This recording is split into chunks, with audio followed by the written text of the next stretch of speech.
नमस्कार प्यारे बच्चों, मैं पीके विश्वकर्मा आप सभी लोगों का बहुत बहुत स्वागत करता हूं। आशा करता हूं कि आप सभी लोग बहुत ही अच्छे से होंगे। चलिए आज हम लोग कक्षा 10 की गणित डॉक्टर मनोहर की किताब से प्रश्नावली 7C का निर्देशांक ज्यामिति 7C प्रश्नावली 7C का आज सवाल नंबर 13।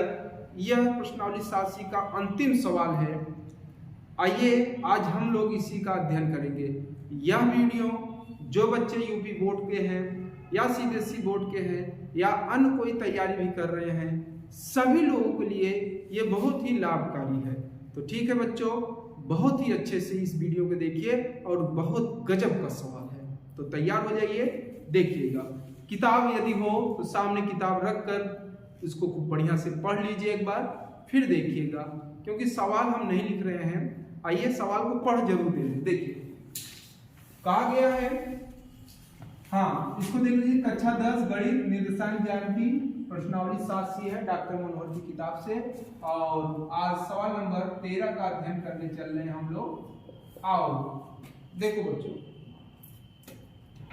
कहा गया है एक त्रिभुज एबीसी के शीर्ष 4,6 बी का निर्देशांक 1,5 और सी का निर्देशांक 7,2 है।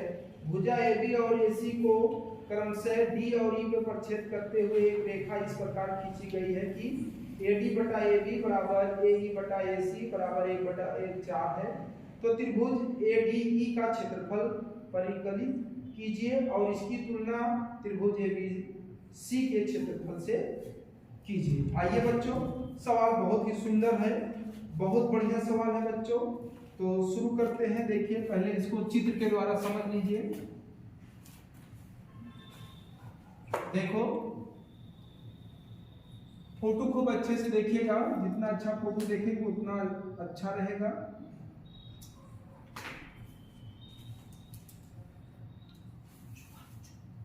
देखो बच्चों, यह एक बन गया त्रिभुज ABC जिसके निर्देशांक दिए गए हैं। कितने कितने हैं आप देख सकते हैं, 4,6, 4,6, 1,5, 7,2। आइए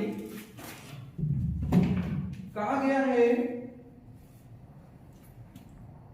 अब AB और AC से क्या काम किया जा रहा है भाई। AB और AC को क्रमशः D और E को प्रक्षेप करते हुए एक रेखा। देखो AB और AC को बिंदु D और AC को E पर प्रक्षेप करते हुए एक रेखा खींचा जाता है।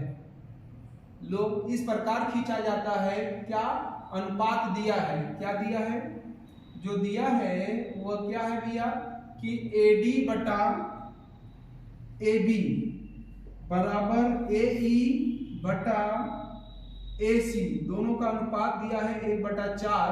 अगर ऐसा हो तो क्या क्या ज्ञात करना है, आपको जो ज्ञात करना है उसको समझ लीजिए। पहले क्या करना है इसको भी समझ लीजिए। देखिए आपको जो दिया गया है 1, 2, 3 तीनों का निर्देशांक दिया गया है, क्या ज्ञात करना है, और अच्छा अनुपात भी दिया है AD बटे AB, AE बटे AC का अनुपात 1/4। क्या क्या ज्ञात करना है देखो। पहला, सबसे पहले जो ज्ञात करना है बच्चों,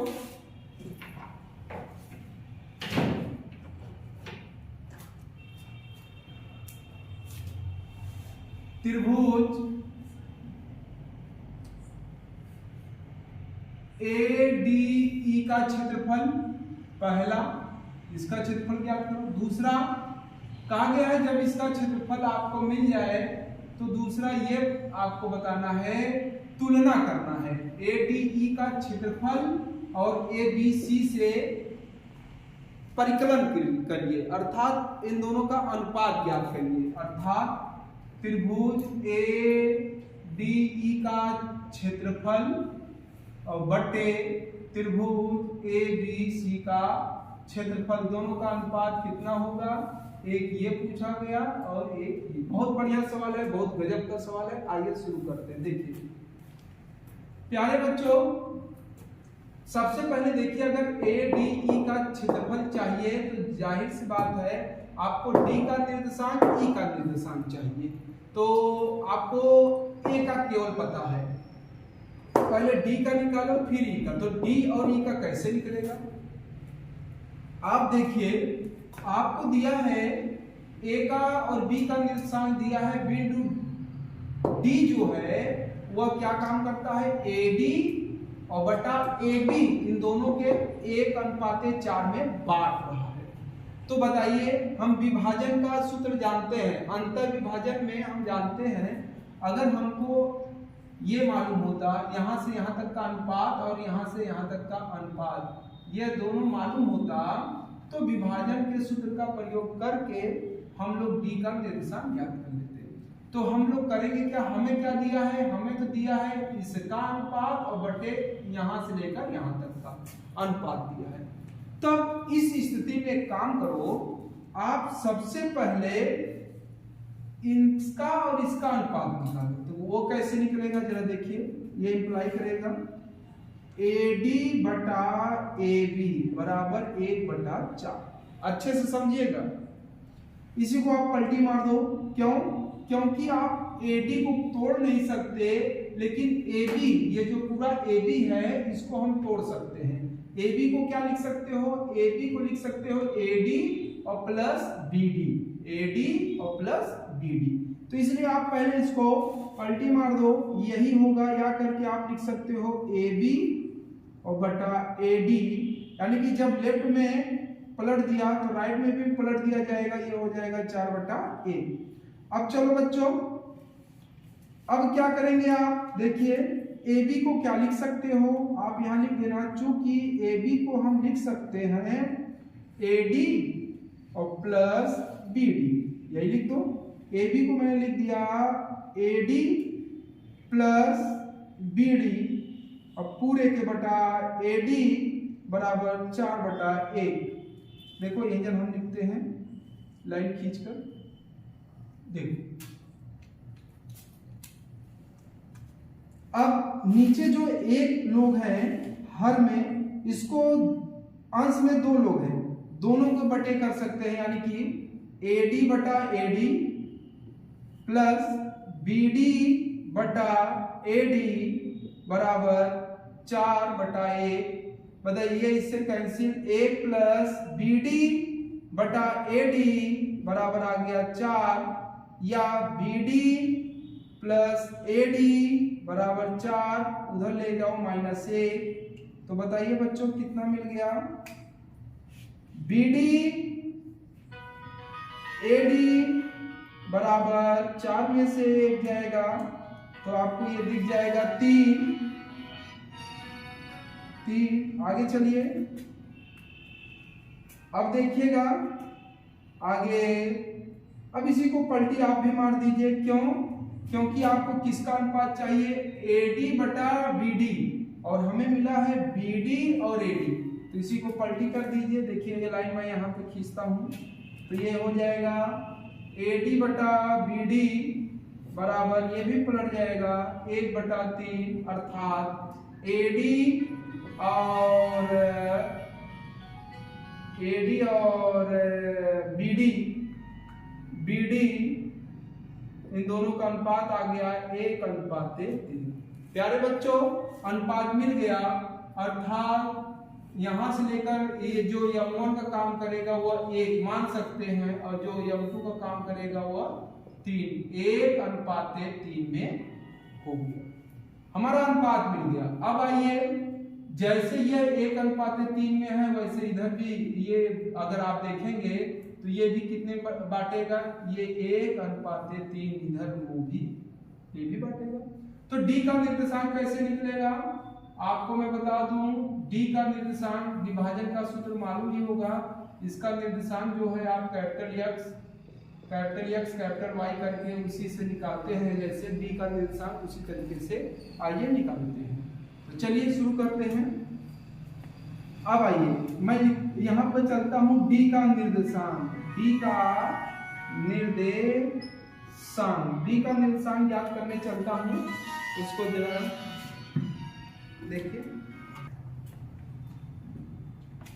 डी का निर्देशांक आपको फार्मूला मालूम होगा बच्चों, डी का निर्देशांक हेडिंग डाल करते हैं, चलिए यही कर लीजिए। डी का निर्देशांक जो होगा ओ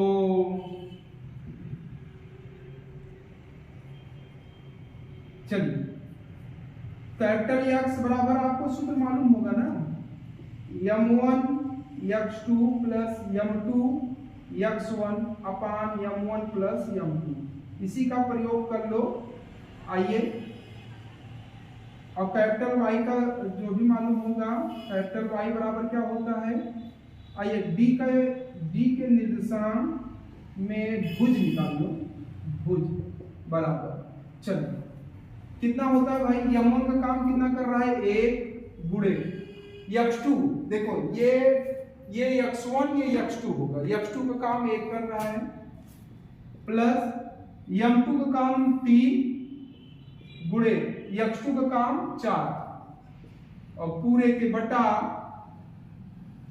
m1 प्लस m2 1 प्लस 3 कितना आ गया बच्चों, 1 का 1 प्लस 4 3 12 और 3 और 1 4, रिजल्ट आ गया 12 और 1 13 बटा 4, यानी कि डी का जो निर्देशांक हुआ वो उसमें जो भुज हमको मिला, आप इसका भुज देखेंगे तो जो रिजल्ट आ गया 13/4। अब देखिए डी के निर्देशांक में कोटि कितना होगा बच्चों, इसके लिए भी फार्मूला मैं बता दूं, कैपिटल Y बराबर इधर लिख देंगे, देखो इधर कैपिटल Y बराबर होता है m1 y2 plus m2 y1 अपान m1 प्लस m2।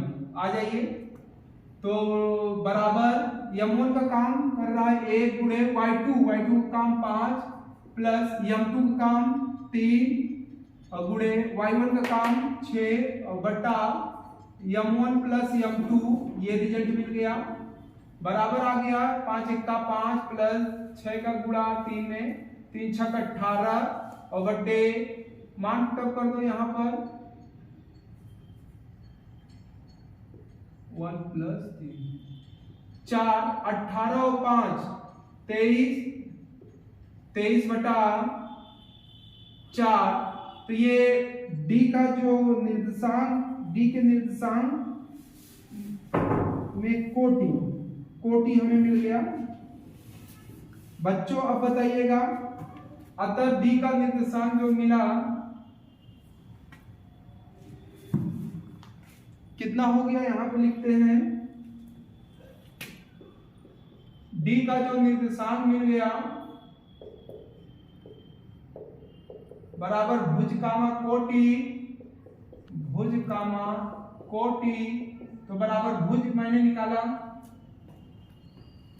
भुज देखिए डी के निर्देशांक में भुज 13/4 कामा और कोटि भी मैंने निकाला, ये आ गया 23/4।